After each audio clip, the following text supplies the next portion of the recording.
So this morning we're finishing our Game of Life sermon series. And together we've looked through the lenses of popular games as illustrations to talk about our faith. And this morning I want to look at what might be the most classic game of all time. Hide and go seek.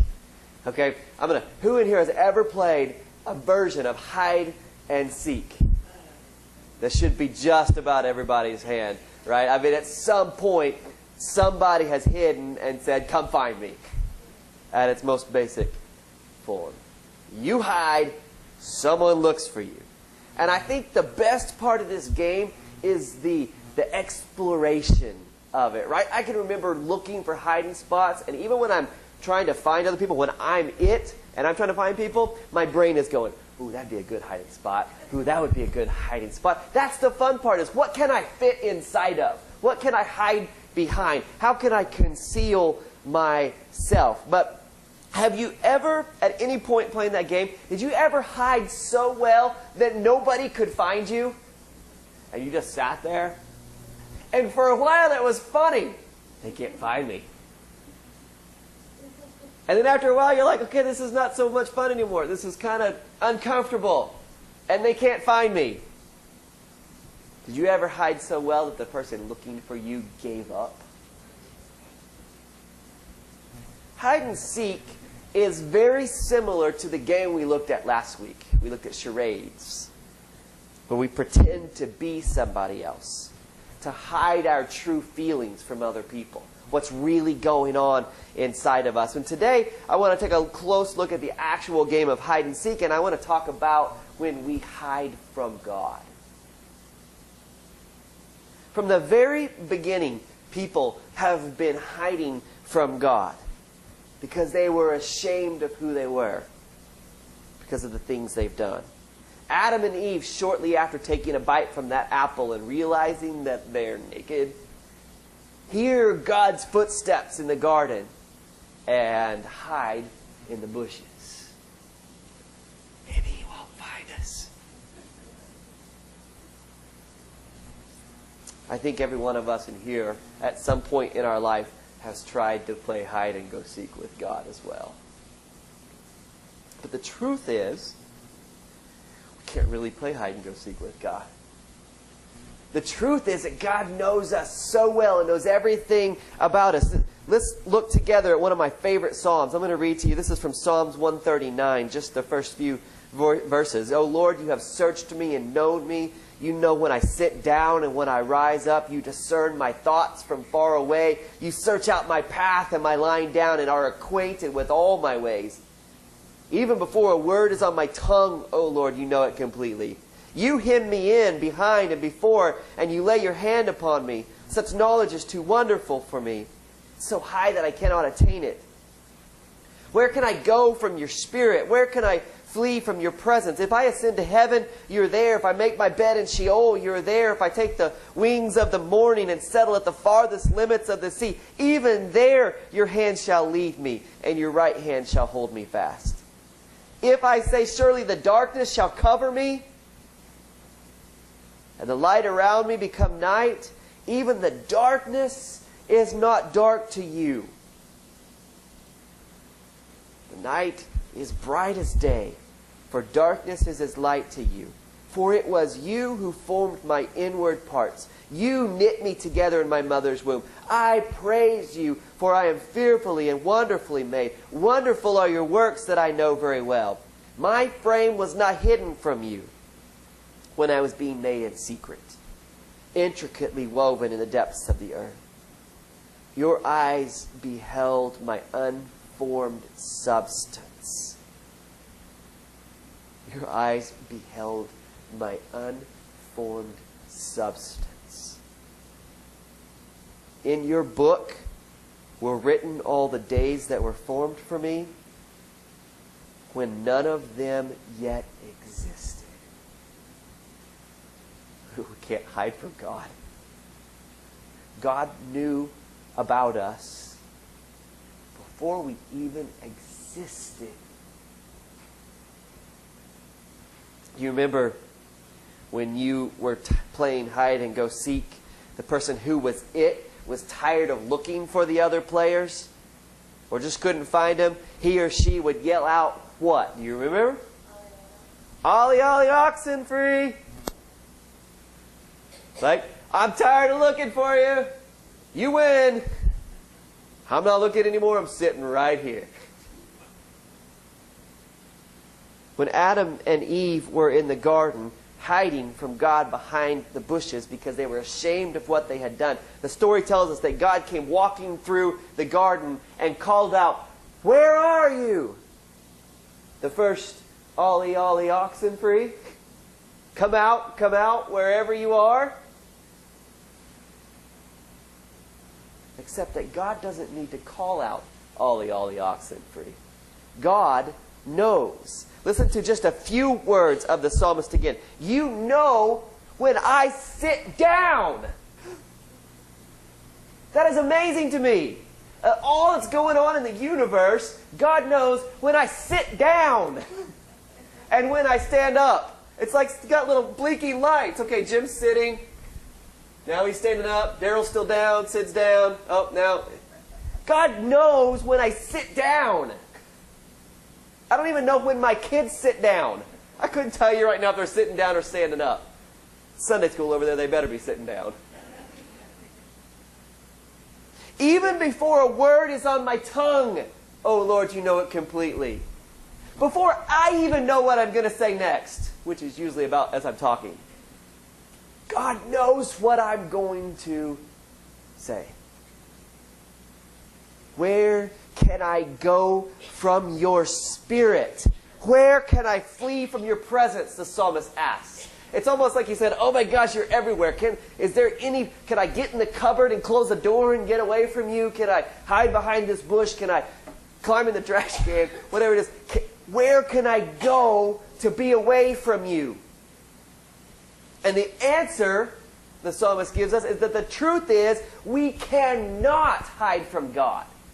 There is no place that we can go. We can't pull the covers over our head and say, okay, I can do anything I want. I can say anything I want. I can think anything I want because I have some like special spiritual magical blanket over my head that God can't know and see what I'm saying and thinking and doing.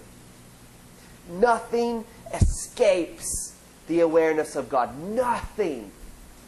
And if I'm completely honest with you about myself, there is something both terrifying and liberating about knowing that nothing escapes the awareness of God. It's terrifying to me to realize that God knows every thought that pops into my mind. I'm going to make a confession. Y'all think I'm awesome and perfect, right? Yes. Yes, you do. There are thoughts that pop into my mind that I don't want you to know. And y'all are probably thinking the same things too, right? I try to be a really good person. I try to be who God wants me to be, but I'm human. And things happen, and things pop into my mind, and I go, okay, nope, self-monitor, filter, and move on. But God knows that I've thought that. And that's terrifying to me. But it's also liberating to me at the same time to know that God knows every thought that happens in my mind. And yet the psalmist can say, for it was you who formed my inward parts. You knit me together in my mother's womb. I praise you, for I'm fearfully and wonderfully made. Wonderful are your works that I know very well. God knows everything about us. Every little fleeting thought. Even if we just slip up for half a second, God knows about it. And He still loves us the same desperate amount.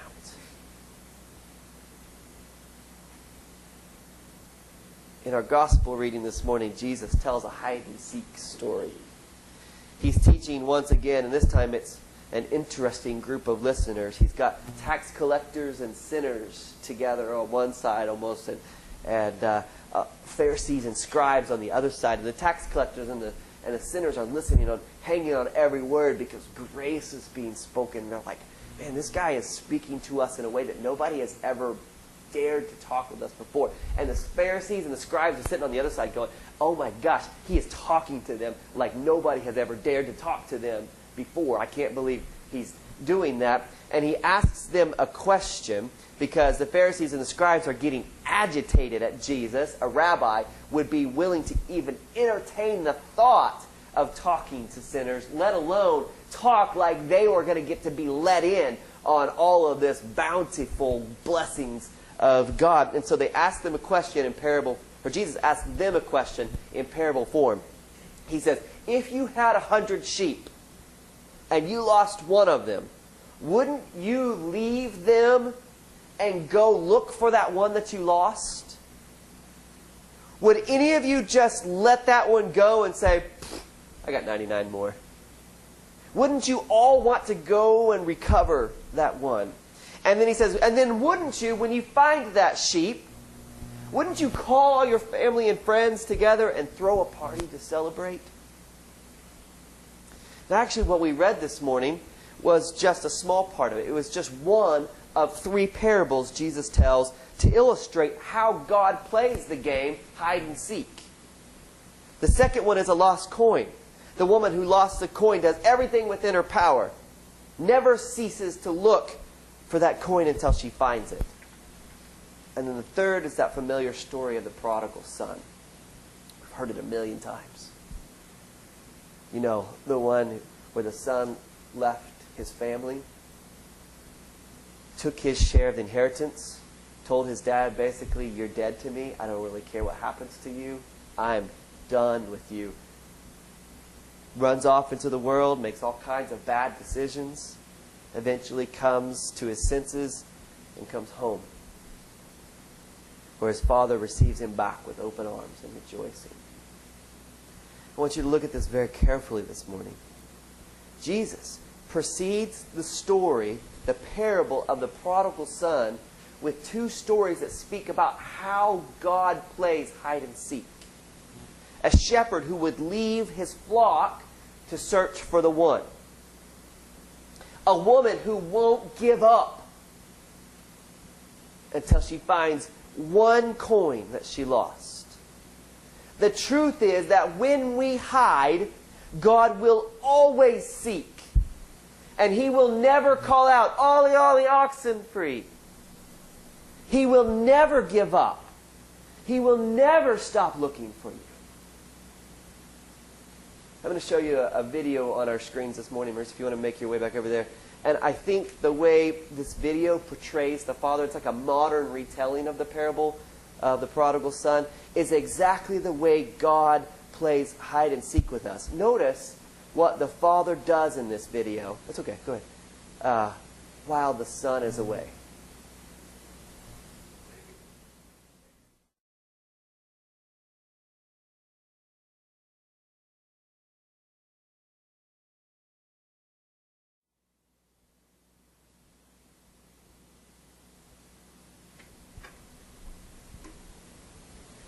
The entire time that the Son was away, did you see the Father just staring out the window?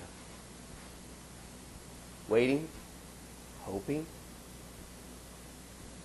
knowing that at some point you get to shower that love and grace and mercy. I'm sure that that dad was probably pretty upset at the way that that son treated him, lived his life while he was gone, but in that moment, he didn't care. Didn't care.